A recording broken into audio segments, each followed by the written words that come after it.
Tuesday night Krug show. Raj is in the house. We're late because of me again.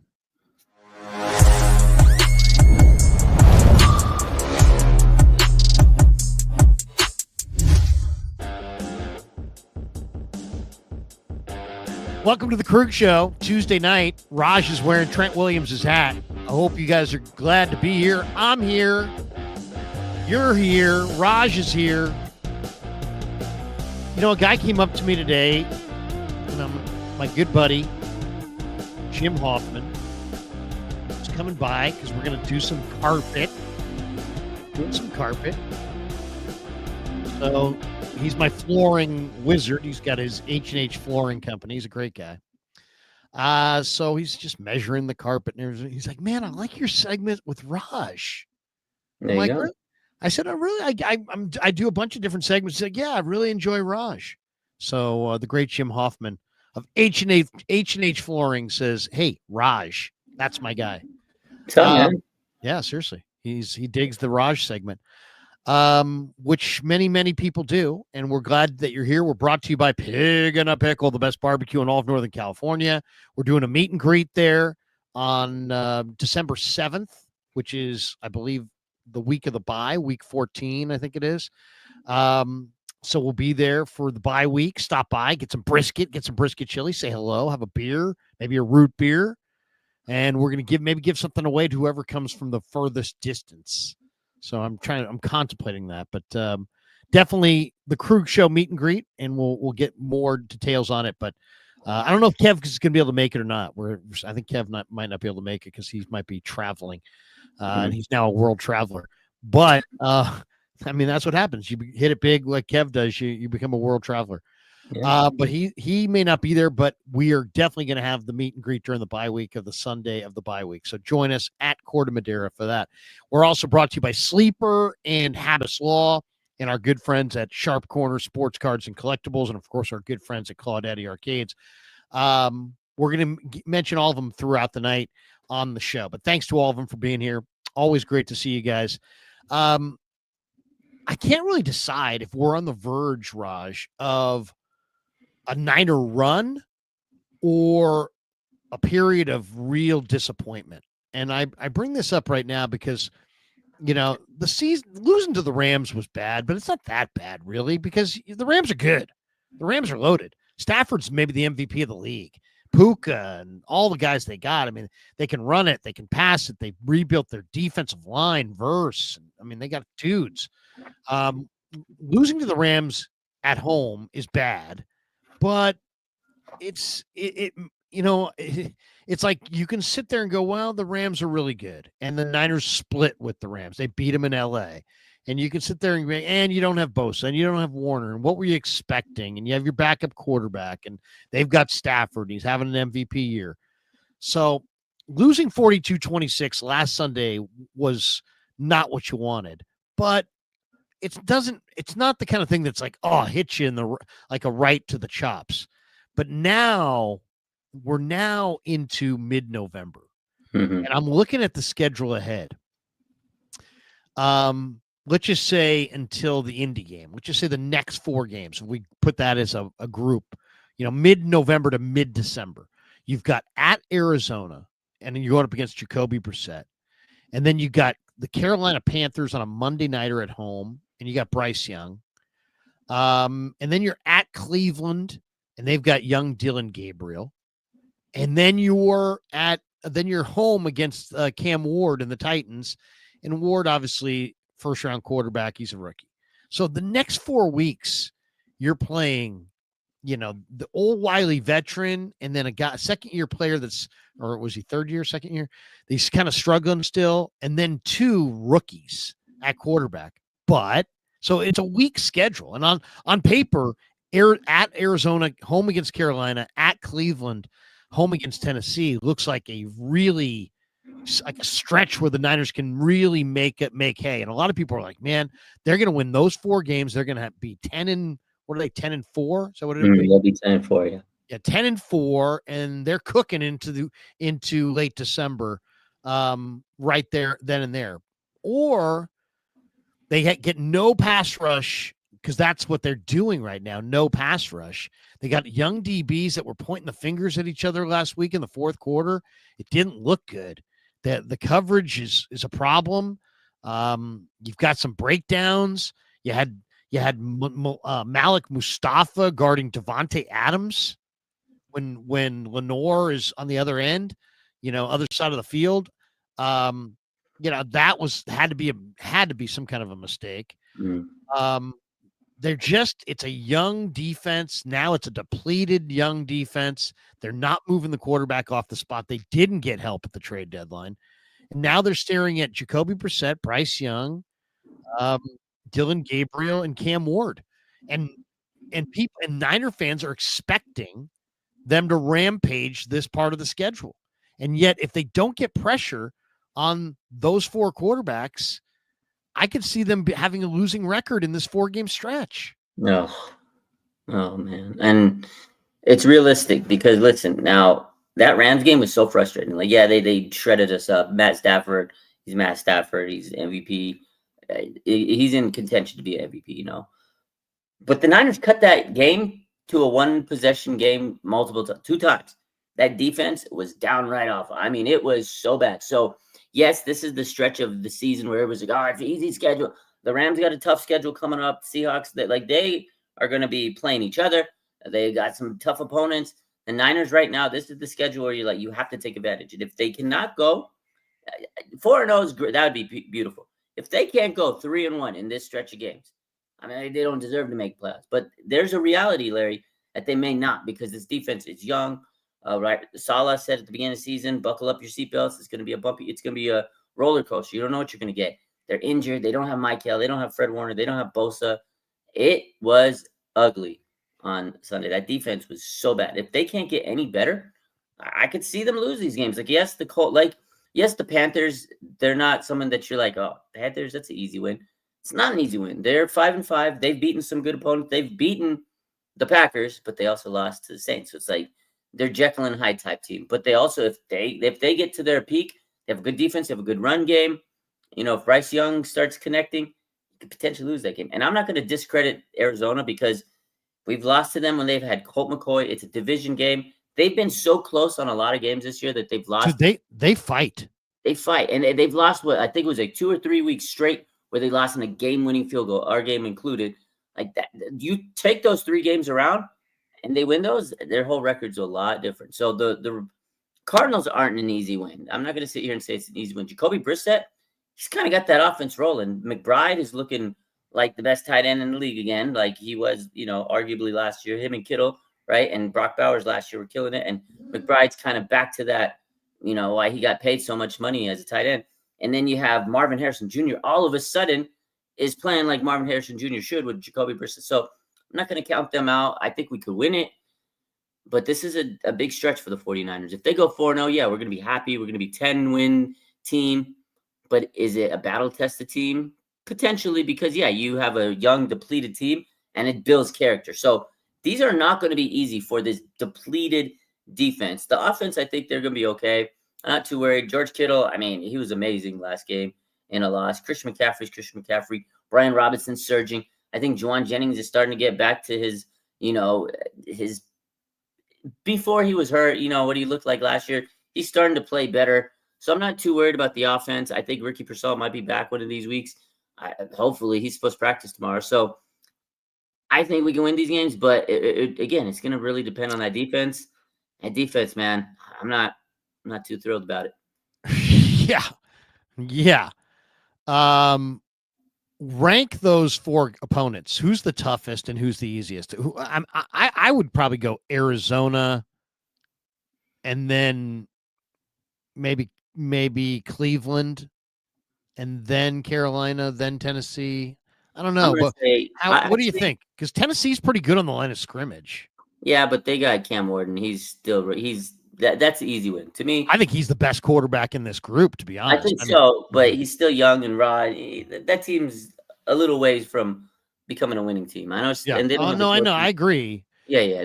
But he's good. They He's have gonna be. Pollard. They have Tajay Spears. Yeah, They've I'm got not some, worried. I I'm not mean, worried about that. 49ers were beaten by a Houston team that had Woody Marks, Jalen Knoll, Jaden Higgins.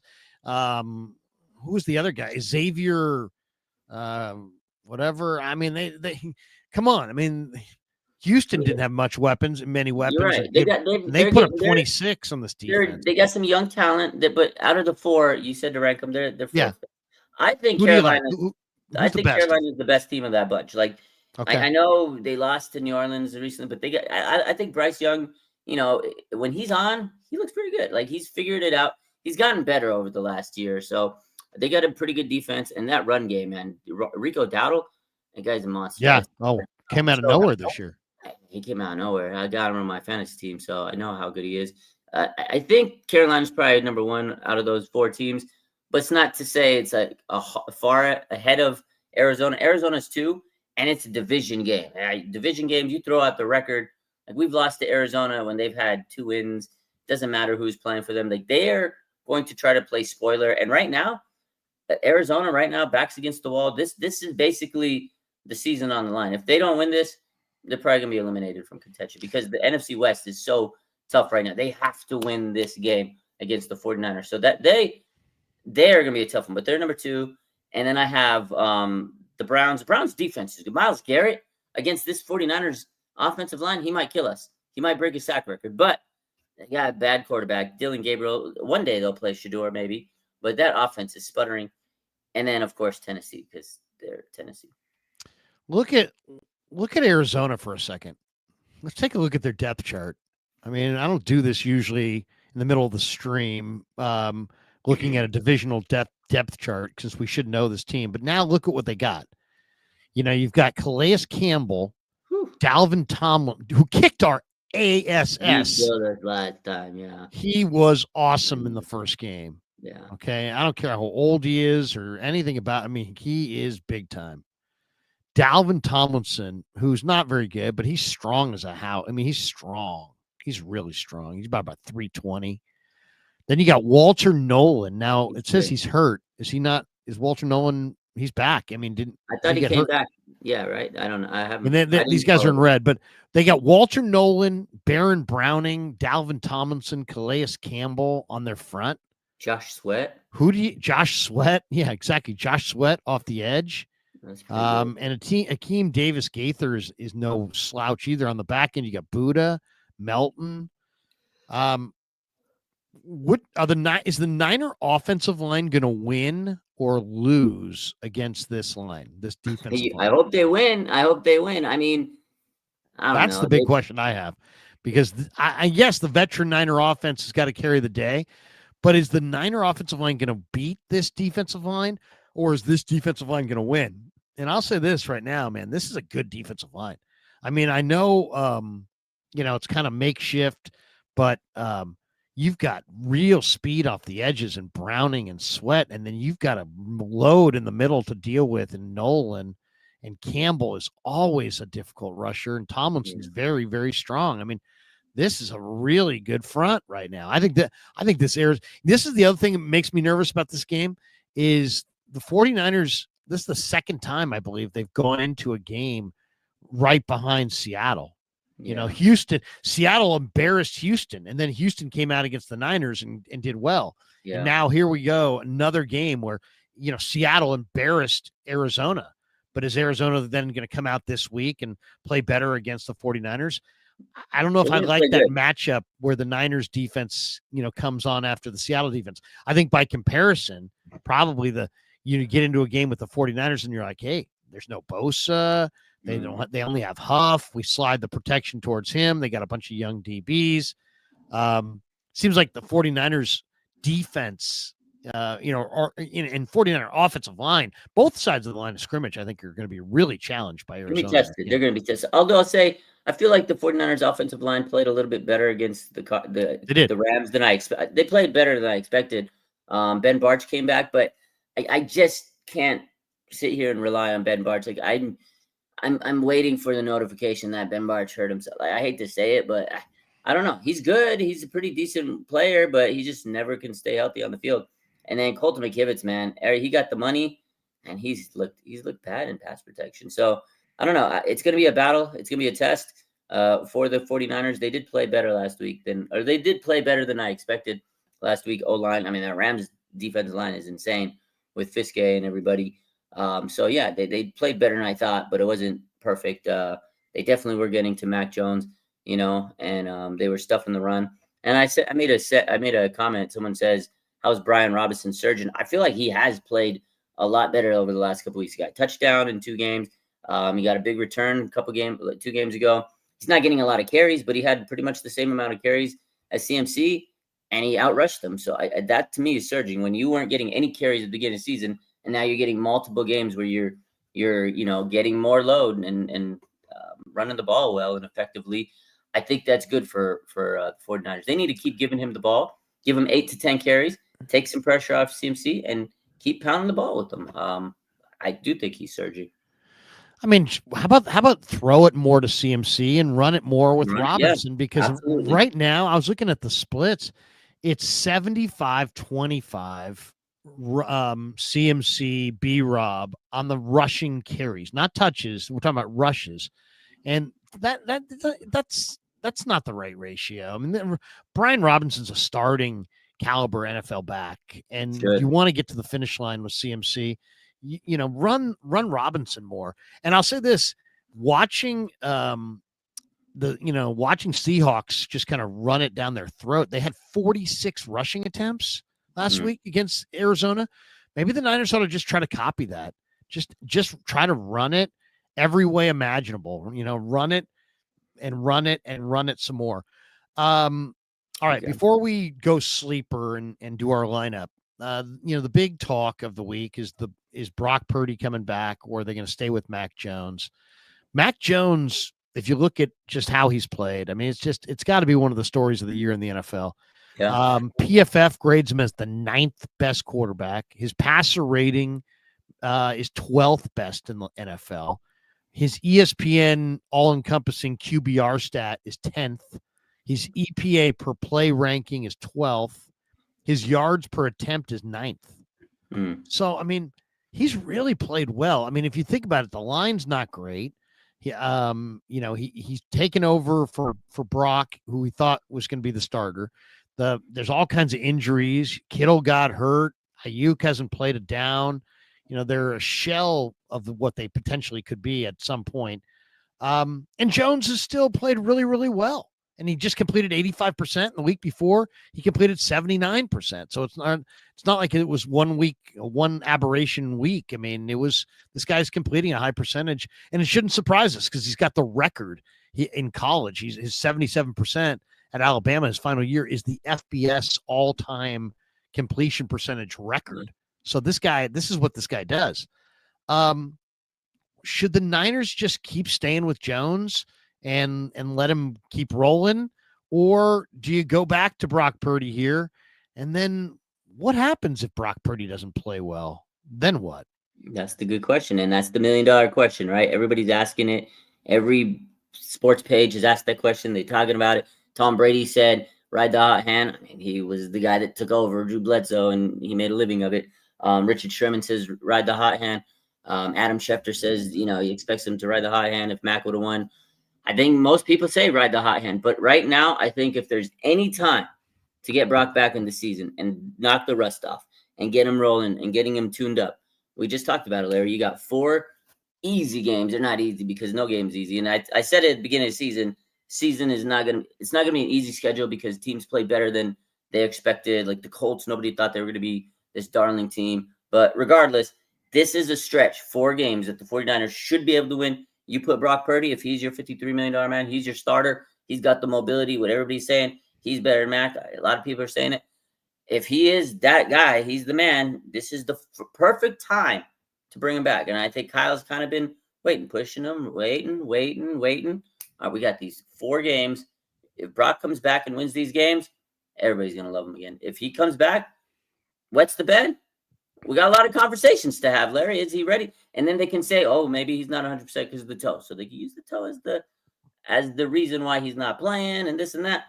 But they definitely shouldn't have brought him back against the Jaguars. We all know that. He re-aggravated the toe. brought it back too early. But this is the window of games where you bring Brock back, you knock the rust off. You should be able to beat Arizona, right? You should be able to The 3-6. You should be able to beat these teams with Brock Purdy. So this is the best time to bring him back. But will he? Well, the best time to bring him back is when he's ready to play like Brock Purdy. And that's the only unknown, is we don't know if he's ready to play like Brock Purdy. So if he comes back and he doesn't have the mobility to escape, we know this is the NFL, man. These guys that play defensive line in the NFL are big, bad guys. Yeah. And, turf toe can turn from your primary, thought of in your mind to an afterthought because you're worried about your spleen, because you got keyholed by some defensive tackle, or you're worried about your dislocated shoulder or whatever it is. It's like my big concern is part of his mobility is part of his game. I mean, his escapability. And what if he doesn't have that? He just starts getting crushed. But that's the whole thing. But I mean, that's the thing. I wouldn't put him out there until he was ready to roll. Now they think he's ready to roll. We're going to find out. The one thing that, the Cardinals are 3-6. The Panthers are 5-5. The Browns are 2-7, and the Titans are 1-8. Yeah. So these are bad football teams. Mm-hmm. It's like if he comes back and, 4 weeks from now, are we going to be talking about, man, Purdy looks great as ever? Because he looked amazing in training camp. He looked phenomenal. I mean, I was there every day. He looked great. He looked way better than any point that he's ever looked in training camp this summer.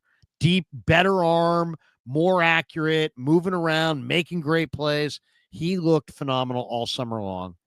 And then this turf toe hit. If he comes out and plays his game, they go 4-0.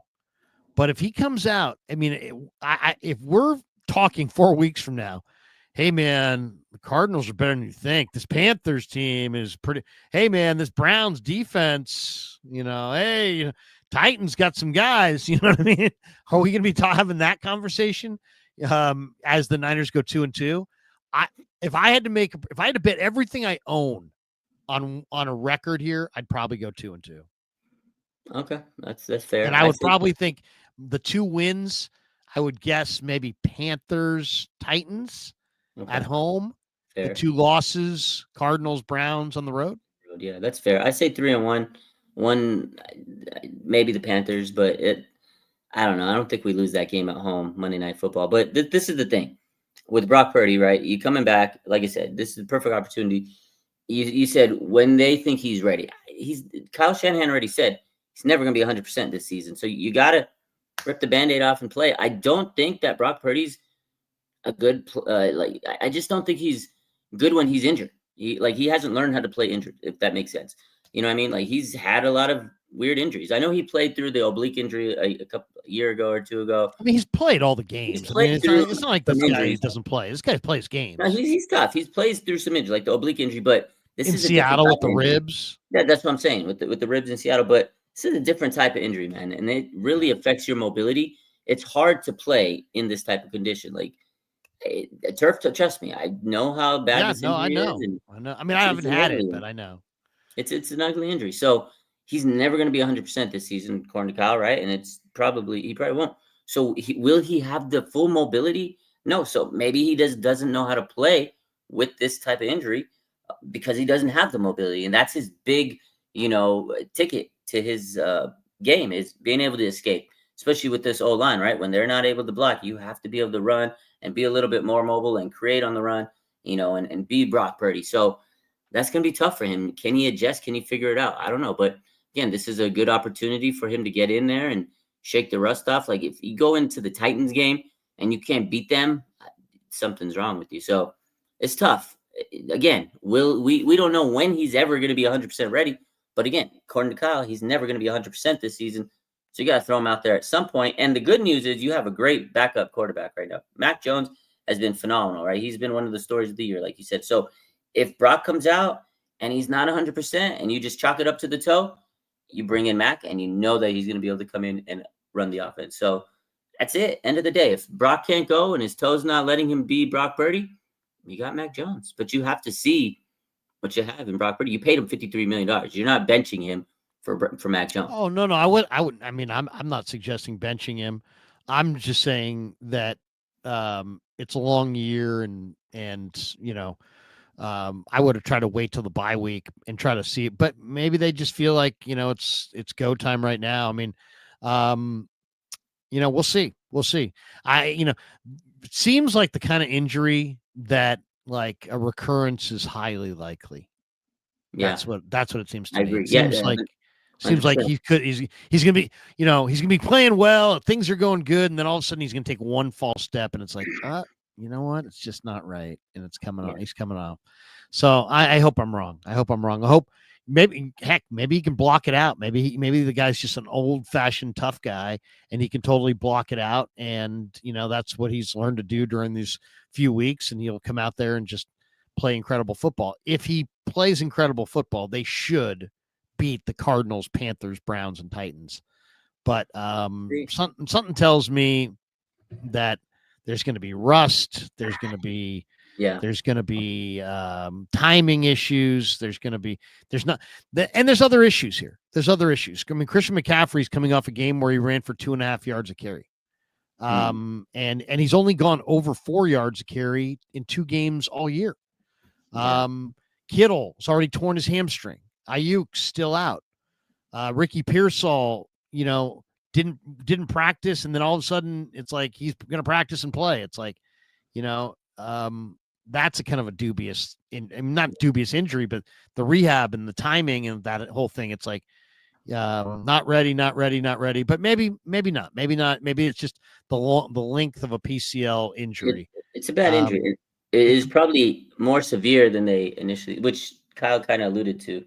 Right. So maybe he comes back and gives them a little bit of a shot in the arm. But man, I mean, the one thing that's impressive to me is that the 49ers, I was looking at the leaders in offensive success rate this year. Number 1 team in the league, Rams. Number 2 team in the league, Colts. Number 3, Green Bay. Number 4, Kansas City. Number 5, 49ers. 49ers are the 5th best offensive success rate team in football. So they're moving the ball with Mac Jones, with Brock Purdy only in there for a couple games. They still got to get better in the red zone. They got to limit turnovers. I think they're 31st on the turnover margin. I mean, that right there. I mean, it's amazing really that they have the record they have, considering they're 2nd worst in the NFL on turnovers. It's terrible. They've had 1 interception this year, Larry. They cannot get any turnovers. It's horrible. And again, that defense is not doing them any favors. The offense was clicking this last week, and they've clicked a lot this season.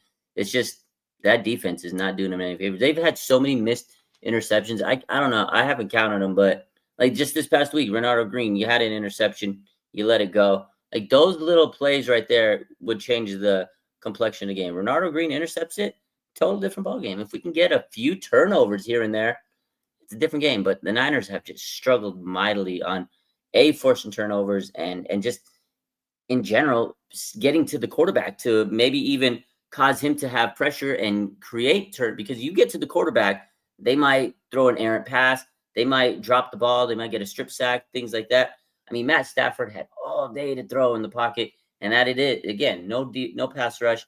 It's abysmal. So again, those factors right there, moving forward when they play these, next couple of games, it's going to be a big issue. Can they get to the quarterback? Can they get some pressure, man? I don't know. And not having pressure up front, this secondary is getting carved up. Oh man, I know. Oh, it's bad. Ugly.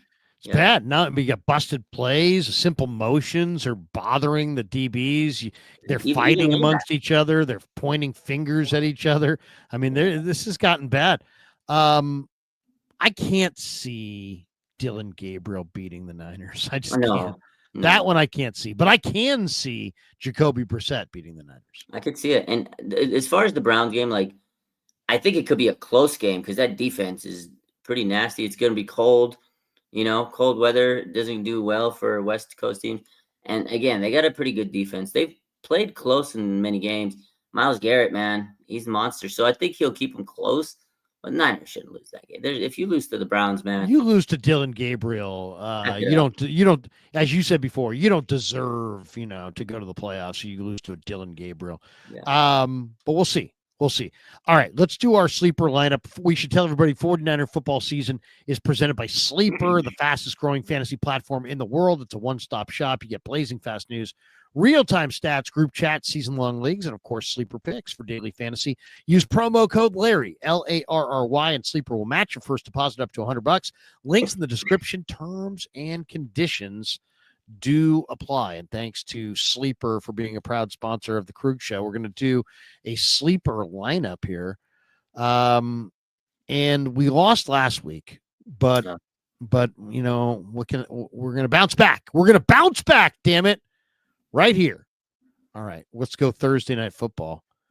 I don't know. We're gonna go with the Niners cards. Okay, let's go Niners cards.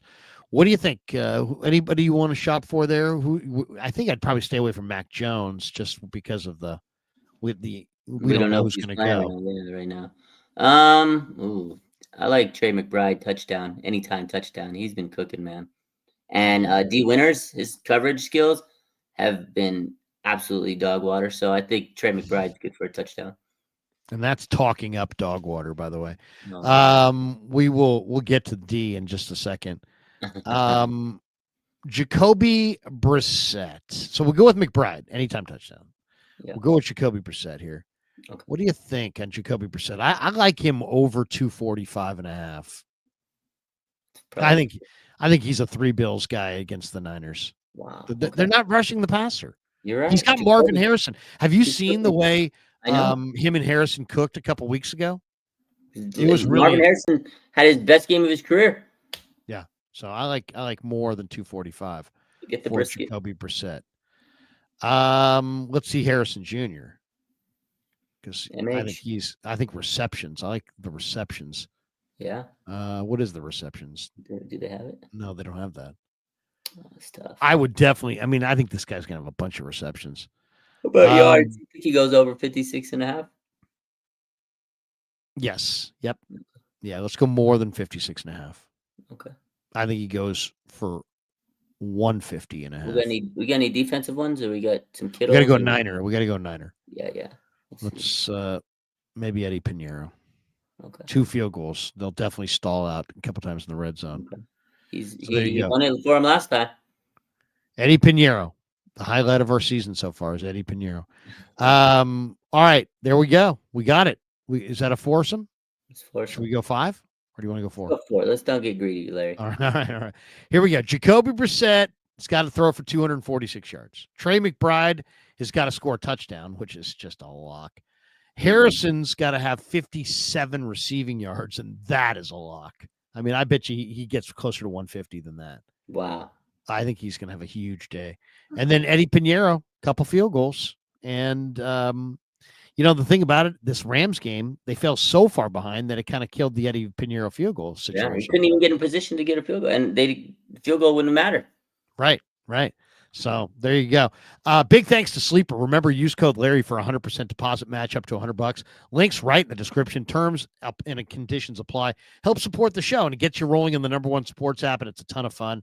And we've been winning a lot of weeks, and thanks to Sleeper for being a proud sponsor of the Krug Show. All right, let's go to lineup changes. I'm making you Kyle Shanahan. Oh, no. Okay. Everybody's in the doghouse. I've got lineup changes that I want to make. In fact, I'll tell you right now, I've got 1, 2, 3, 4, 5, 6 lineup changes that I want to make right now. Do you want to hear them, or do you want to give me yours first? No, go ahead. Let me hear them. Okay. Jake Brendel. What would you say you do here? I'm going to go Brendel out, and I'm going Drake Nugent in. You going Drake Nugent? I'm going Drake Nugent in. Okay. Over Matt Hennessy, over Brendel. Drake Nugent. Okay. That's my first one. I'm going Drake Nugent. That's fair. I'm taking Kendrick Bourne out. Oh, because Kendrick Bourne is slow and Jawan Jennings is slow, and that's okay. But you can't have them both. You okay. got to pick one of your slow guys. Okay. And the other slow guy, and it's Jennings. So I'm going with Jennings, and I'm sitting Bourne, and I'm putting Jordan Watkins on the field. He had 5 snaps. Guess what? You're not going to be able to do in an NFL game as a receiver. You're not going to be able to impact it when you have 5 snaps. He runs 4.37.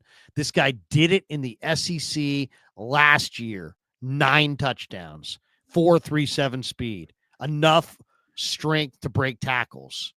Okay. This guy needs to be put on the field and thrown the football. Okay. I mean, I was trying to be soft about it early, trying to be nice, trying to, not trying to, not trying to push anybody around. I'm done. It's week 10. Get this guy on the field and throw him the football. All right. That's number 2. Number 3, okay. Spencer Burford and Brendel gave up 7 of the 11 pressures. Oof. And Burford gave up the only sack. Barch in, Burford out. Full time. Okay. Full time. They're not sharing the guard spot. Barch at left guard, full game. Kevin Givens needs to sit down. It's time for CJ West. Okay. Luke Gifford. Uh-huh. Can't stay within a country mile of receivers. In a passing league, that's a problem. All right? He has to sit down, and Nick Martin has to see the field. Jair Brown. Love you, Jair Brown. Tig, you're one of my guys. I mean, I love talking to the guy. He's one of my favorite guys. He's real. He's tough. He's a good dude. He's a good prospect. Marquise Siegel's got better coverage ability. He needs to play. I know he's young. They're in a bad spot here. Here's the thought. I would have gone with C.J. Gardner-Johnson. Yeah. I would have. I said it a month ago. Uh-huh. What did he get yesterday? Oh yeah, that was the game ball in Chicago with a forced fumble and like a sack and tackles and passes. The guy's a big time player, and he can play corner, nickel, boundary corner, slot, free safety, strong safety, linebacker. The guy can do it all. Do it. Runs a little hot. Can't have him. Now he's the guy in Chicago. So Jair Brown out. So I want Siegel, Nick Martin, CJ West, Ben Barch, Jordan Watkins. I could go with Hennessy, but I'm saying Drake Nugent in. And I want Brendel, Bourne, Burford, Givens, Gifford, and Brown out.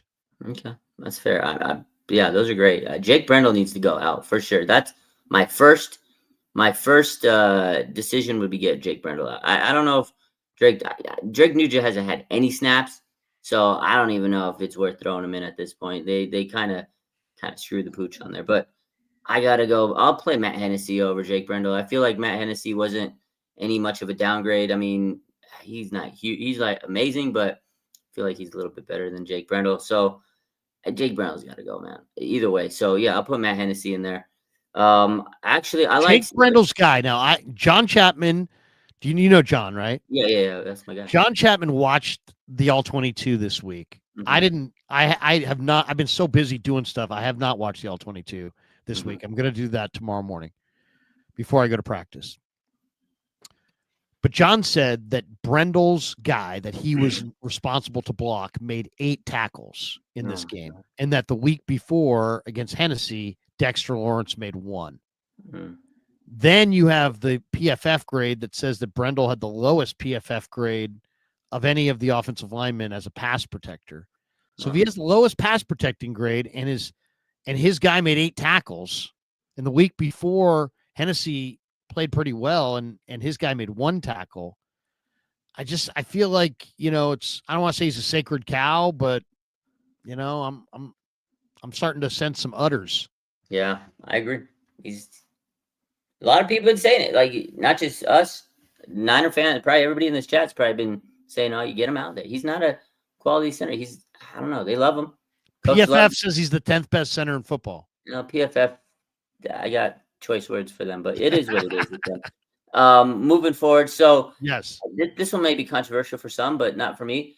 And I love this player. I think Upton Stout's a fantastic player, but I need Chase Lucas in there. I think Chase Lucas should have been playing the slot. I think, Okay. Upton Stout can rotate a little bit here and there. You can move him in, get him some reps. But man, he's just been getting killed out there. And I get it. He's young. He's a rookie. He's going to take his lumps. But Chase Lucas has played fantastic, and he's worked his way up the roster. He's played his ass off. I feel like Chase Lucas right now is the better slot corner. He's the veteran. Eventually, CJ Stout, or Upton Stout can take that role. But I think Chase Lucas needs to be the nickel corner right there. So that would be my number 2. What do we got? I agree with you on Nick Martin. I mean, you wasted a 3rd-round pick at this point if you're not playing him.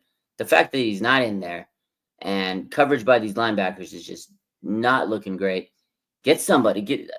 Why did you draft Nick Martin if he can't be in the game? He was, 75th pick in the draft? He's not seeing the field other than special teams occasionally? It's malpractice, man. Get him in the game. Get him. He can't be any worse than Luke Gifford. There's no way he could be any worse than that, Larry. There's no way. There's no way he could be any worse. So, Gifford. If you don't know what you're doing, there could be a busted play, and if there's a busted play, it could result in a touchdown. But okay, so there's that. And I'm not sure, I guess because he's not in there, maybe they fear that Martin is going to have some busted plays that are going to result in big offensive plays against the Niners. Yeah. But his movement ability, his athleticism, when you watch Gifford trying to play pass coverage down the field, he cannot do that. Yeah, he's so bad. And it got to a point where Stafford, it was like Ryan Fitzpatrick in the Dolphins game a few years ago with that street free agent they signed on Wednesday, and Fitzpatrick came out of the huddle pointing at the guy and then torched him. And the same thing happened here with Stafford. He's looking around. Where's Gifford? Let's ISO Gifford down the field.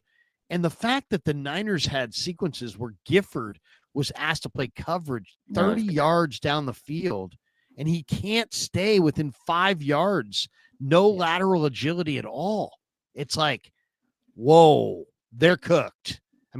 Don't think that other teams aren't going to see that. You're going to have to make a major adjustment there, or it's like you think guys are running to the bat rack in baseball when there's a bad reliever. The equivalent of running to the bat rack is going to be happening against Luke Gifford. People are going to be like, let me get that guy. Let me line up against that guy. They're going to be like, dreaming of their bonus money as they score touch. This guy can't cover. He just can't cover, and it's just can't cover. You're right. Cannot cover.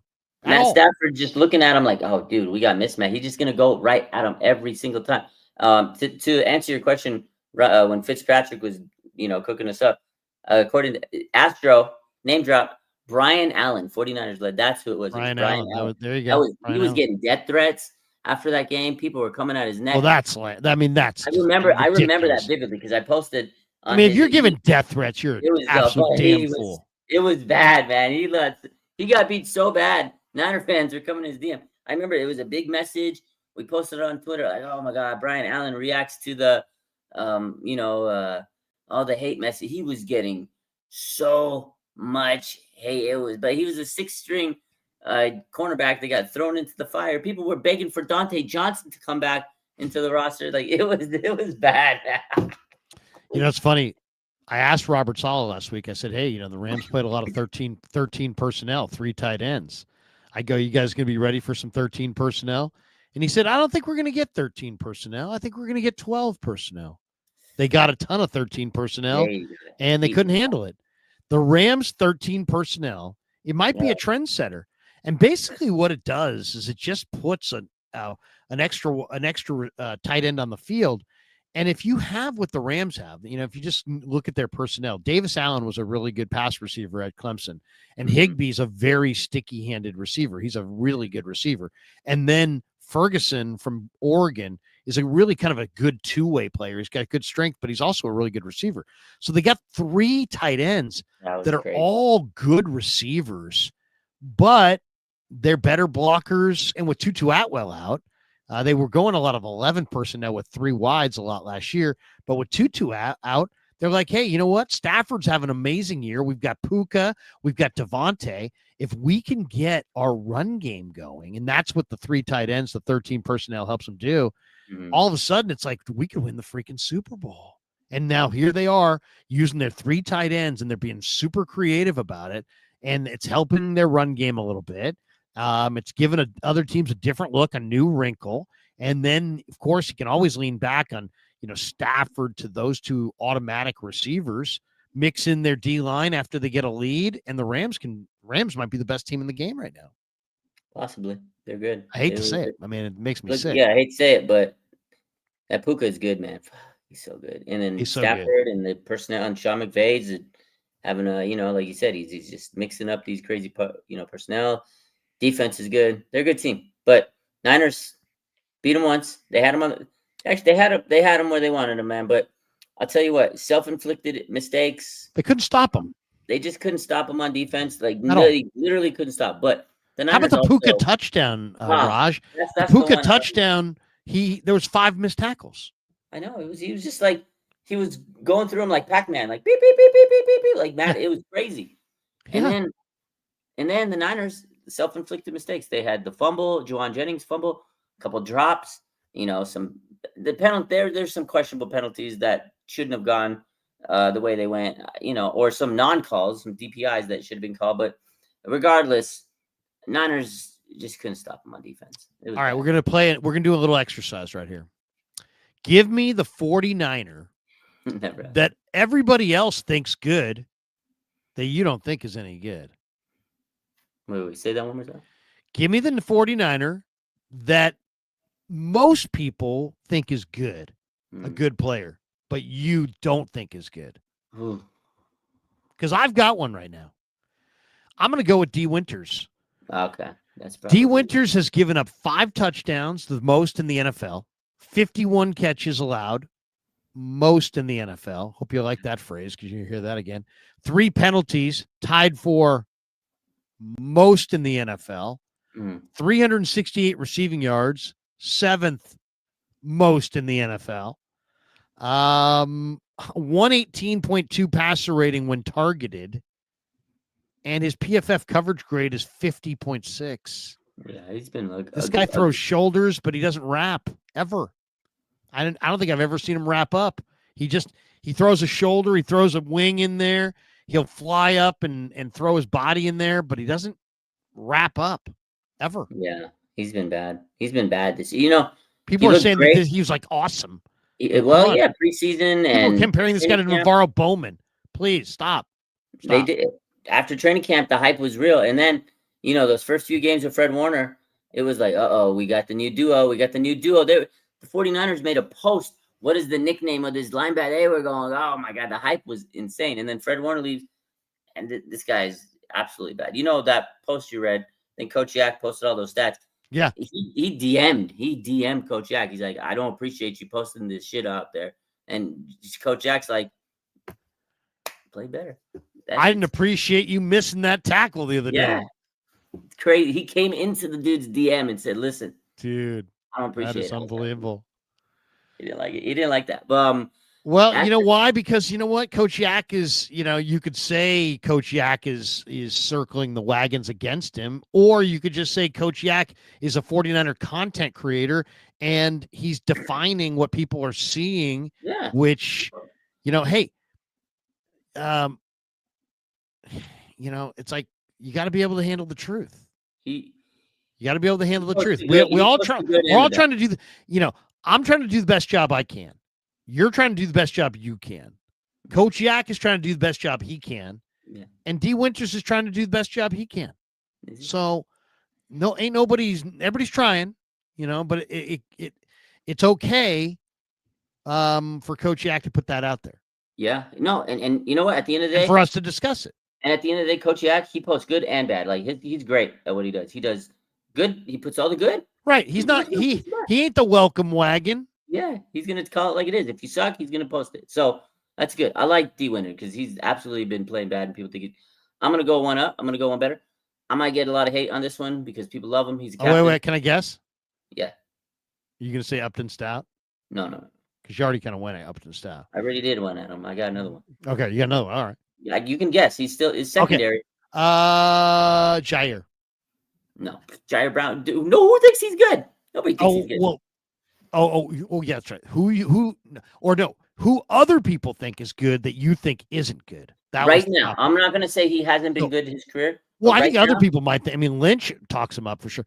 Okay. Who other people think is good that isn't good? Malik Mustafa? No, it's a Diamondor Lenore. Wow. Yes. You're going to Demo.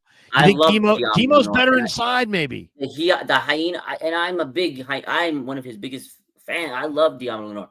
But lately, he's given up touchdowns. Like, he lives on the island, but now without the pass rush, he has been running his mouth and getting dog walked out there. Can I at least defend him? Please, I'm going to defend him. This is my defense. Dude, you could have Deion Sanders and Eric Wright, who, in my opinion, are the greatest corners in 49ers history, and they could play on this team, and they're going to get burned. I get it. They're going to get burned because you can't have no pass rush. After the game, he says we're still going to win. Just stop it, man. Just stop talking for one day. I love Deion. But that's what wires him, though. That's how he's wired. I know what you're saying, though. I love him. I hear you. That's fair. Don't talk, man. Give me some interceptions, man. He's great, though. He's a great. He's top 5 cornerback, like he 100%. But last couple weeks, he's doing a lot of this, and he hasn't done anything else. That's it. That's all I'm saying. I love Diamondor. But right now, in the moment, that's the answer. It's fair. And it's a point of view. People, that's what we do here. We give opinions, and some people, you can agree, you can disagree. Baldy kind of called out the 4th and 1 play. Did you see that? Yeah, I saw this stuff. Yeah. Baldy basically said the 4th and 1 play killed them. It just killed them down there to not be able to pick up that yard. Everybody else is running a quarterback sneak. It's too much of a gamble to go wide. Everybody has some form of a tush push going on to get a yard. And when you can't get a yard in this league, you end up losing the game. I felt like that was an important play in that spot to get back into the game. I agree. So let's talk about this for a second. Yeah. It's a triple loser. This is a triple loser. And I'll tell you why. Loser angle number 1. It's a loser call to run wide on the, when you need a yard. Mm-hmm. That's a loser play. You're trying to fool them, and you're going to get to the edge. Nobody's going to get any penetration on the entire line of scrimmage. It's slow developing. East-west sucks in short yardage. North-south is not just preferred, it's demanded. Mm-hmm. So that was idiocy number 1. Mistake number 2, if you really believed in this great center of yours, you'd probably run in the A gap, but you didn't. So Shanahan's coaching around the weaknesses on his team, most likely, in Brendel. Mistake number 3, you signed Luke Farrell, who's a nice guy. I talked to him at his locker last week, but he's a blocking tight end that can't block. He's not Charlie Werner. Charlie Werner was a 10 times better blocker than this guy. He had a block on Byron Young. He couldn't hold it. He couldn't sustain it for even a second. Byron Young, Agent Zero, blew him up and just made the tackle easily. Your blocking tight end has got he's not there because he can catch. He's not there for run after the catch. He's not there to go down the seam. He's there to blow up the linebacker on the edge, get the corner, and he can't do it. I know. So that was bad. Brendel fail, Farrell fail, Shanahan fail on that play. The play call was terrible. Like, why don't you run a quarterback sneak? Quarterback sneak. You run quarterback sneak it with Juice pushing him. Period. End of story. Quarterback sneaks in this game that they ran in other sequences got 3 yards. I know. You're going 10 miles. You're going like 6 yards to the side to get 1 yard up. Like, that makes no sense to me. The fastest route is always a straight line. It just makes no sense, man. It just made no sense. That was a big play, actually. That's pretty critical. How about Baldy calling out the fact that the Niners were trying to defend Devontae Adams with Malik Mustafa on his touchdown with Lenore guarding grass on the other side of the field. I'm saying, man, like if Lenore's your top guy, put him on the top. Like Devontae Adams leads the NFL in touchdowns. Like you need to put in that situation, man on man. Put on Deommodore Lenore if he's your guy. Put him on him. And then they put Puka Nacua on Upton Stout one time. Oh, that was so bad, man. One more here. Chase Senior had this. Now he covers the Niners and the Eagles, right? Yeah, the Eagles guy, but the Eagles got Jalen Phillips. Mm-hmm. And Chase is chirping at Niner fans. And he said, hey, man, trading for one player wouldn't help the defense. The people that were saying that to him, basically. Yeah. And I this is the same crap that you and I totally agree with him on. And there's all these Niner fans and Niner media that are like, one person wouldn't have helped. How do you know? I think it would have helped a little bit. How do you know? Yeah, I mean, who got the sack that they got last week? Keon White. Yeah. So did you want that sack? Or was it not worth getting Keon White? I mean, why do anything? Why even show up for the games? Why even try? Why even go on if you can't win it all? I mean, the season has more to it. The league is wide open. It's a war of attrition. You have no idea. Buffalo just lost Ed Oliver. Green Bay just lost Tucker Kraft and looked like absolute crap last night at home. This is not like, oh my God, the 85 Bears, the 86 Giants, and the 87 Redskins are all in this conference. Yeah. They're not. This is a total watered down. Anybody could win. You've got Robert Saleh. You've got two quarterbacks that can process. You got Christian McCaffrey. You've got, Kyle Shanahan. What the heck? Compete. Keep competing. And the Eagles traded a third-round pick. And if the Niners had offered that same third-round pick, the Miami would have sent Jalen Phillips to the Niners. Why? Yeah. Because the Niners' third-round pick is going to be higher than the Eagles' third-round pick.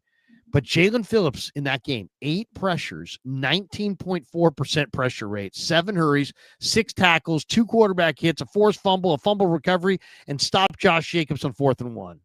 Don't tell me one guy can't make a difference. You can't. And I know a lot of people, the pushback, Larry, was, oh, well, the Eagles have a better deal. They're better. They're healthy. This, that, the like.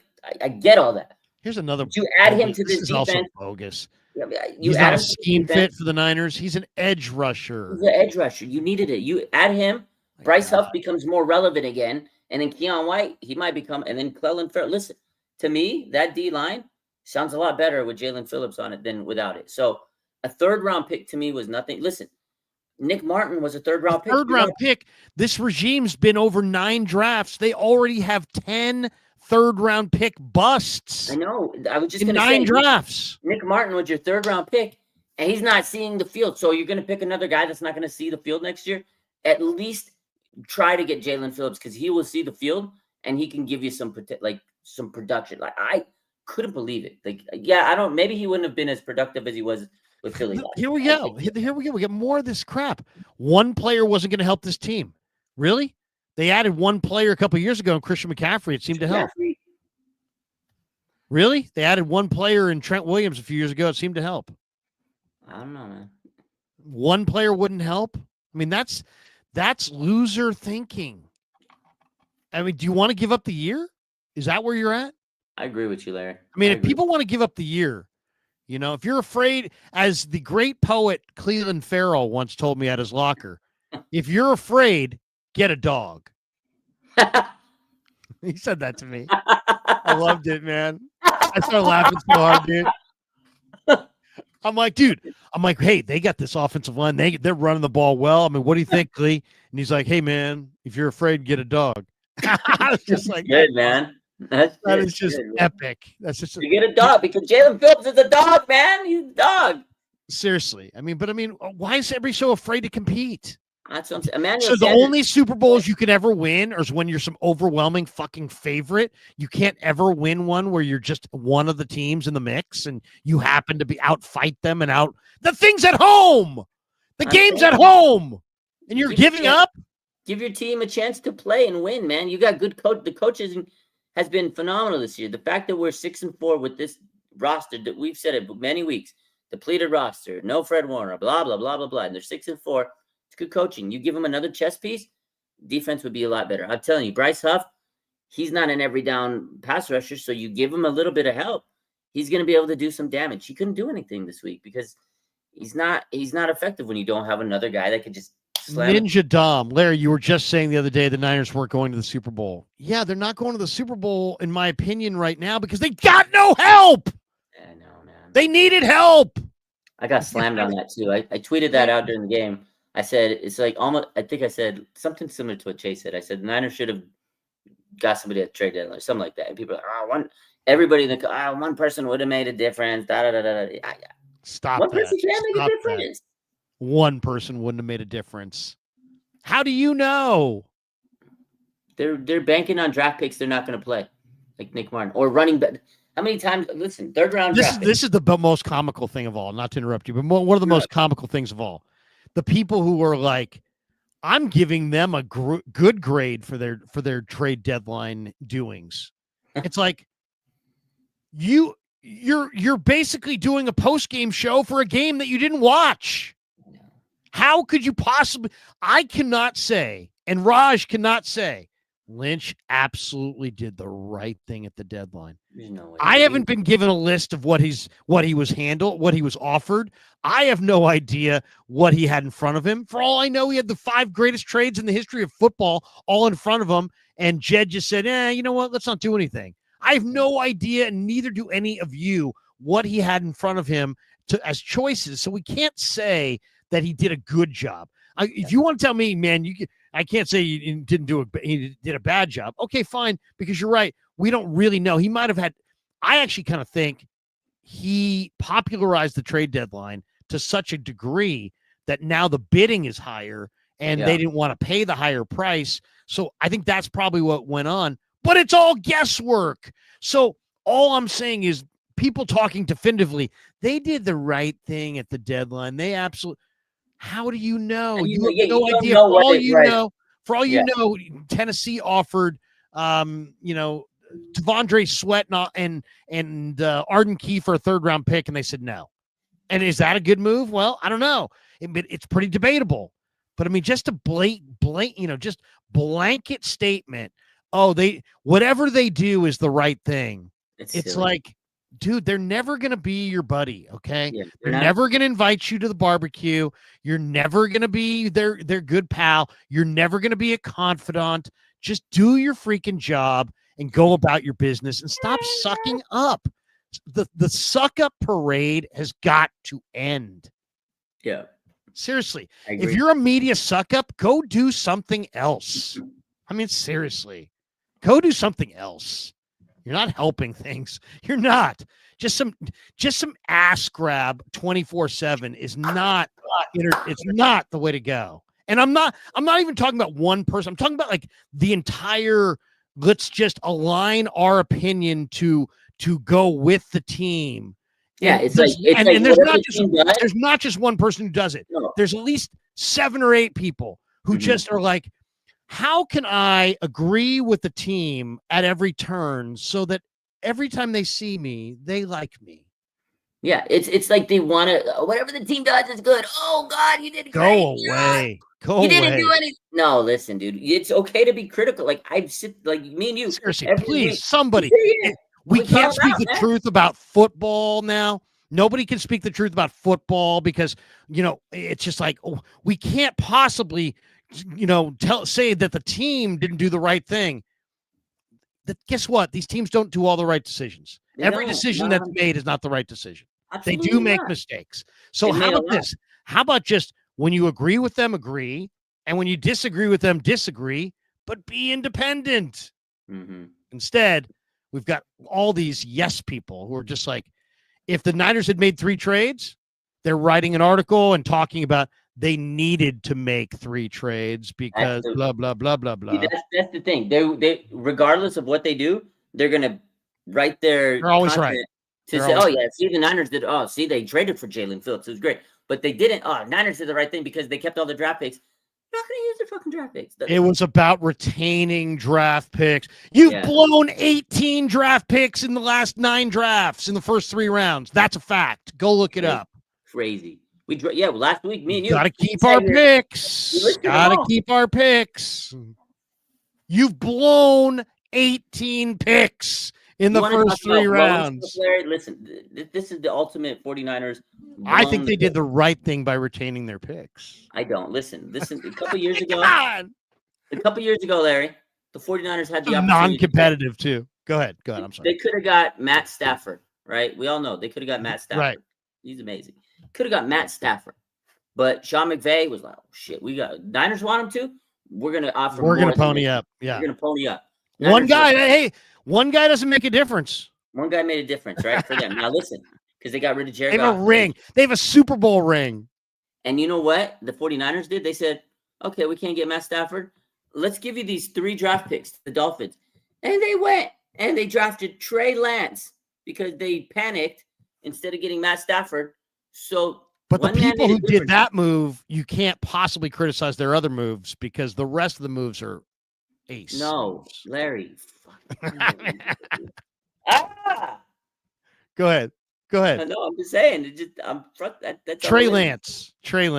Hey, I blame myself on that one. I was one of the people going, hey, you know what? Don't go with Mac Jones. Go with Trey Lance. Same. I'll own it, man. I'll own it. That's the one thing. I give you my opinion here. And I ain't always right. And I don't think I'm always right.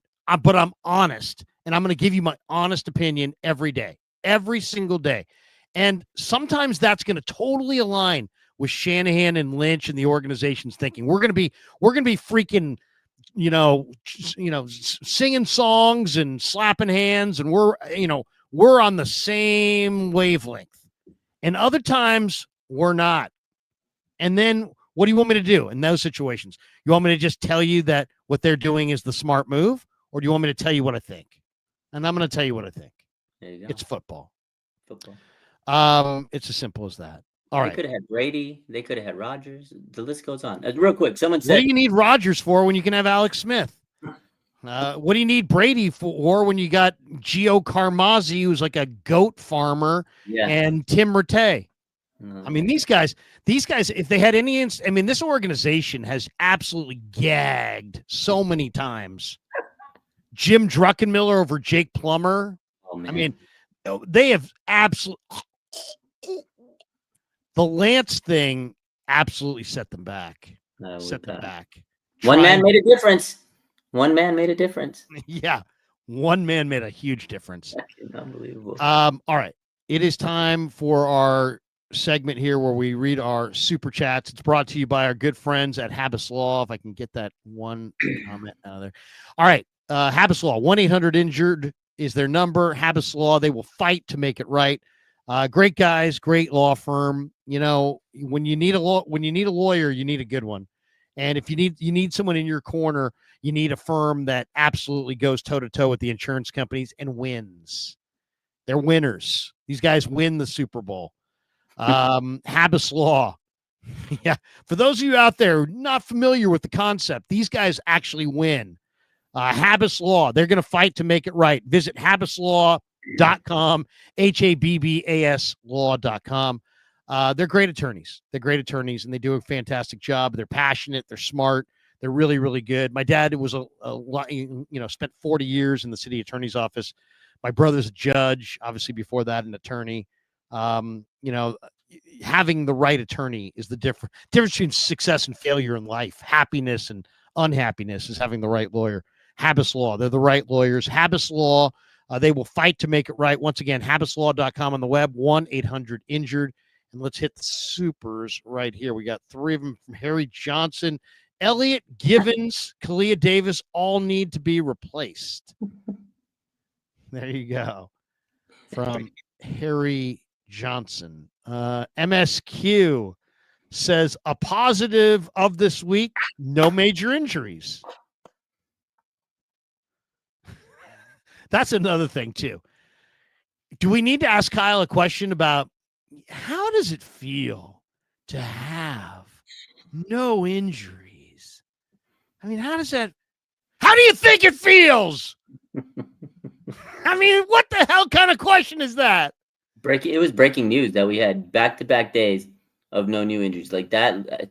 I think a lot of people threw a What's he party. going to say, though? It feels great. Yeah, it feels good. It feels good. Yeah, that's what he feels said. really He good. goes, no, he said, I still don't believe it's a it. relief. Thank God. It's also He says, it's I this still kind don't of believe negative question, too. It's kind of like, you guys are always hurt. It's your fault. Yeah. How does it feel to not have any new injuries? It's like somebody should have like a little horn, like wah, wah, wah, wah. Anyway. I'm in a mood Love it. tonight. No Man. new injuries, though. He said, No I new still don't believe. injuries. He It's says, like I no still new don't believe taxes. it. He doesn't believe it. No new injuries. Where's the camera? Where's the no new injuries? Oh my God. That's good, man. I love it. There you go. Ernberg, who's negative. I mean, this guy's super negative. He says, can't believe we have slow wide receivers just like last season. Seriously, you can have slow wide receiver, but you can't have slow wide receivers. And that's what they have. Bourne.